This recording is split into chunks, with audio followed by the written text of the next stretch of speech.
चिराग पासवान जी से ये प्रश्न करें कि क्या ऐसी मजबूरी थी लोजपा की कि उन्होंने बिहार के जाने माने हुए अपराधी जिन पे अपहरण, हत्या और तरह तरह के विभिन्न अपराधों का केस था, उनको लोकतंत्र के सबसे बड़े मंदिर, चाहे वो लोकसभा हो या विधानसभा हो, पहुंचाने का काम किया।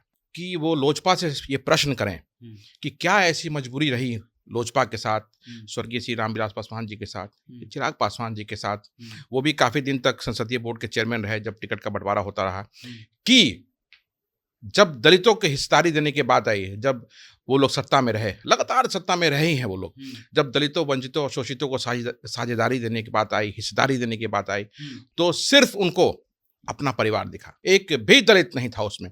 तो मैं आपके माध्यम से पूरे बिहार के दलितों को ये बोलना चाहता हूं कि आप प्रश्न कीजिए। आज चिराग पासवान तो घूम रहे हैं ना, दिल्ली रहते हैं, कभी आते हैं, घूमते हैं, तो पूछिए उनसे, जनसभाओं में उनसे ये प्रश्न होना चाहिए कि क्या ऐसी मजबूरी रही। उनका बंगला खाली हुआ उस समय, उनका देखिए क्या उन्होंने ड्रामा किया वहां पे, बाबा साहब की तस्वीर को लेकर के और अपने पिताजी की तस्वीर के बारे में क्या क्या कहा उन्होंने, पूरी दुनिया के सामने है।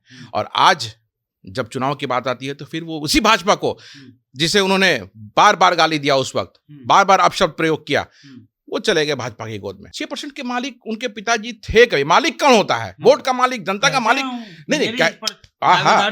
कहने के लिए तो कोई कुछ भी कह सकता है। पिछले दिनों जेपी नड्डा बिहार पहुंचे और उन्होंने फिर एक बात दोहराया कि जो क्षेत्रीय पार्टी हैं वो परिवार से ऊपर नहीं उठ पाई।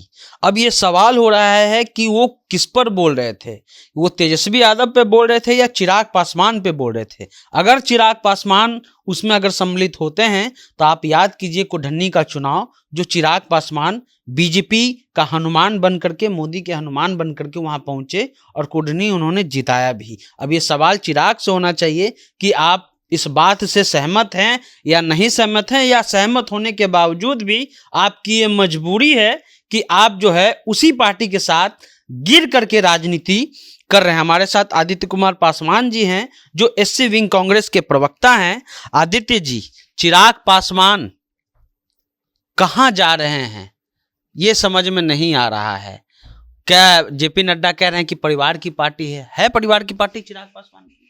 देखिए, जेपी नड्डा जी की जो बयान आया है कि आरजेडी और चिराग पासवान जी के बारे में, पहला तो ये है कि आप देखिए राष्ट्रीय जनता दल में हर वर्ग के लोग हैं, तो इसमें बोलने की जरूरत नहीं है कुछ कि वो पार्टी पारिवारिक पार्टी है या नहीं है, क्योंकि हर वर्ग के लोग उसमें हैं। अब जब हम चलते हैं लोजपा की तरफ, तो लोजपा का इतिहास रहा है। आप जब शुरू से देख के चलेंगे तो मैं आपके माध्यम से जितने भी बिहार के दलित हैं, वंचित हैं, शोषित हैं, उनसे कहूँगा कि वो लोजपा से ये प्रश्न करें कि क्या ऐसी मजबूरी रही लोजपा के साथ, स्वर्गीय श्री रामविलास पासवान जी के साथ, चिराग पासवान जी के साथ, वो भी काफी दिन तक संसदीय बोर्ड के चेयरमैन रहे जब टिकट का बंटवारा होता रहा, कि जब दलितों के हिस्सेदारी देने की बात आई, जब वो लोग सत्ता में रहे, लगातार सत्ता में रहे ही हैं वो लोग, जब दलितों, वंचितों और शोषितों को साझेदारी देने की बात आई, हिस्सेदारी देने की बात आई, तो सिर्फ उनको अपना परिवार दिखा। उन्होंने अपने भाइयों को सांसद बनाया, अपने बेटे को सांसद बनाया, अपने भतीजे को सांसद बनाया, अपने जो रिश्तेदार लोग थे सबको भरा। एक भी दलित नहीं था उसमें। तो मैं आपके माध्यम से पूरे बिहार के दलितों को ये बोलना चाहता हूं कि आप प्रश्न कीजिए। आज चिराग पासवान तो घूम रहे हैं ना, दिल्ली रहते हैं, कभी आते हैं, घूमते हैं, तो पूछिए उनसे, जनसभाओं में उनसे ये प्रश्न होना चाहिए कि क्या ऐसी मजबूरी रही। वो तो कहते हैं कि हम उस घर में दिया जलाने आए हैं जहां सदियों से अंधेरा था, लेकिन समझ में नहीं आता उनके आसपास के लोगों को भी देखा जाए, उनके प्रदेश अध्यक्ष को देखा जाए या जो भी उनके पार्टी के लोग हैं, वो उसमें पासवान की उपस्थिति बहुत कम है। ऐसा क्यों? ये तो कहने की चीज है ना, आप कुछ भी कर दिए कि जिस घर में वर्षों से दिया नहीं जला, हम उस घर में दिया जलाने आए हैं, ये एक स्लोगन था। सच कितना हुआ धरातल पे ये हम सभी जानते हैं कि कितने दलितों का कल्याण हुआ। मुझे बताएं, या मैं फिर आपके माध्यम से लोगों से बोलूंगा कि चिराग पासवान जी से ये प्रश्न करें कि क्या ऐसी मजबूरी थी लोजपा की कि उन्होंने बिहार के जाने माने हुए अपराधी जिन पे अपहरण, हत्या और तरह तरह के विभिन्न अपराधों का केस था, उनको लोकतंत्र के सबसे बड़े मंदिर, चाहे वो लोकसभा हो या विधानसभा हो, पहुंचाने का काम किया। क्या उन्हें कोई दूसरा दलित, आज एक से एक दलित बच्चे हैं हमारे जो मेधावी हैं, जो आगे बढ़ना चाहते हैं, उनसे आप लोग आगे निकल जाइएगा ना। चिराग पासवान से आगे निकल अगर ये उनकी सोच है तो ये पूरे दलित समाज को सोचना होगा बिहार का कि आगे निकल जाएंगे या क्या होगा। अगर इसी सोच के साथ चलते हैं तो बिहार का दलित समाज को समझना चाहिए ना। और चिराग पासवान जी हमेशा कुछ कुछ बयान देते रहते हैं आकर के नीतीश कुमार जी के बारे में, महागठबंधन के बारे में। तो मेरा ये कहना है कि तथ्य पे बात कीजिए। मैंने तो ये नहीं सुना कि अभी 3-4 दिन पूर्व 48 करोड़ रुपए छात्रवृत्ति के लिए SC ST के लिए बिहार सरकार ने जारी की है। ये एक बार भी उन्होंने नहीं कहा। उन्होंने एक बार भी नहीं कहा कि जो बच्चा, चाहे वो अनुसूचित जाति का हो, पिछड़ा हो, अति पिछड़ा हो, सामान्य वर्ग का हो, जो सोचता था कि बाहर जाके इंजीनियरिंग, मेडिकल और MBA की पढ़ाई कर सके और पैसे की कमी कारण नहीं कर सके, आज बिहार सरकार उसको 4 लाख रुपए लोन दे रही है। और एक नहीं, मैं ऐसे 100 बच्चे को जानता हूं जो बिहार से बाहर पूरे देश में इंजीनियरिंग, मेडिकल और तरह तरह के कोर्सेज में पढ़ाई कर रहे हैं और अपने माता पिता का, अपने सपनों को पूरा करेंगे। एक सवाल और है आदित्य जी की जब रामविलास जी का निधन हुआ उसके बाद एक तरह से उसको क्या कहा जाए समझ में नहीं आ रहा है। उन्होंने कहा कि केंद्र के एक मंत्री ने हमारे पिताजी का फोटो बाहर फेंकवा दिया, बाबा साहब का स्टैचू तुड़वा दिया, लेकिन जैसे ही चुनाव आता है, चाहे वो कुर्नी हो चाहे मोकामा हो, तुरंत उन बातों को भूल जाते हैं और तुरंत कहते हैं कि बीजेपी को वोट दीजिए। देखिए, अब इस तरह से किसी पर लांछन लगा देना कि केंद्र के एक मंत्री ने ऐसा कराया, तो वो मंत्री का नाम बताए ना, जग जाहिर करें लोगों के सामने। और जो उनका बंगला खाली हुआ उस समय उनका देखिए क्या उन्होंने ड्रामा किया वहाँ पे, बाबा साहब की तस्वीर को लेकर के और अपने पिताजी की तस्वीर के बारे में क्या क्या कहा उन्होंने, पूरी दुनिया के सामने है। और आज जब चुनाव की बात आती है तो फिर वो उसी भाजपा को जिसे उन्होंने बार बार गाली दिया, उस वक्त बार बार अपशब्द प्रयोग किया, वो चले गए भाजपा की गोद में।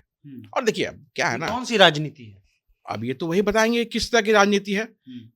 सत्ता के लिए वो अब, और देखिए आप, हम मुझे लगता है कि ये खरमास खत्म होगा और वो मंत्री बनेंगे, तो ये सब चीज सत्ता के लिए है कि सत्ता के पास बने रहे। सत्ता के लिए पिताजी का कोई फोटो भी फेंक दे तो मंजूर है, सत्ता के लिए बाबा साहब अम्बेडकर का कोई स्टैच्यू तोड़ दे मंजूर है। ये देखिए कैसी गंदी राजनीति में वो सम्मिलित हैं। ये तो लोगों को समझना होगा ना कि किस तरह की गंदी राजनीति में है वो, कि जो कहते हैं वो नहीं करते हैं। और मुझे ये मेरे कहने से या किसी और के कहने से कुछ नहीं होगा, ये प्रत्यक्ष सभी लोगों ने देखा है इसको।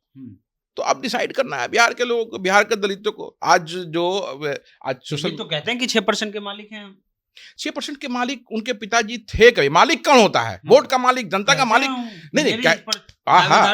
कहने के लिए तो कोई कुछ भी कह सकता है, और ठीक है, समाज था भी उनके साथ, इसमें कोई दो राय नहीं है। लेकिन आज जिस तरह से इन्होंने राजनीति की सत्ता के लिए, सत्ता के गलियारों में बने रहने के लिए जो दुरुपयोग उन्होंने अपने समाज का किया हमेशा, तो लोग ये चीज समझ गए हैं। आज अगर वो समझ रहे हैं कि 6% उनके साथ है, तो ये गलतफहमी है। जो राजनीतिक पार्टी ये समझ के उन्हें अपने साथ रखी हुई है कि 6% वोट उसको मिल जाएगा, उस राजनीतिक पार्टी की भी गलतफहमी है ये।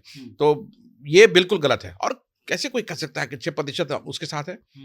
क्या बंधुआ मजदूर है कोई क्या कि वोट उसके साथ चला जाएगा कहने पर? ऐसा नहीं है। आप आज के हमारे बच्चे, दलित बच्चे, शोषित बच्चे मेन स्ट्रीम लाइन में आ गए हैं, तेज तरार हैं, पढ़े लिखे हैं, वो समझ रहे हैं कि कौन गलत है कौन सही है।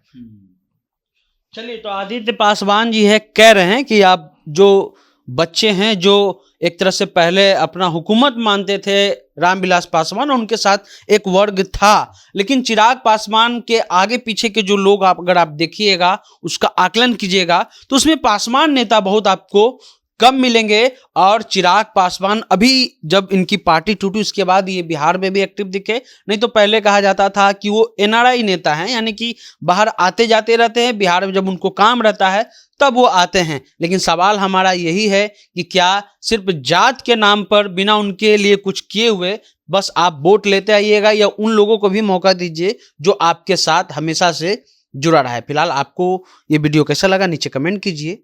जनता जंक्शन आप देख रहे हैं।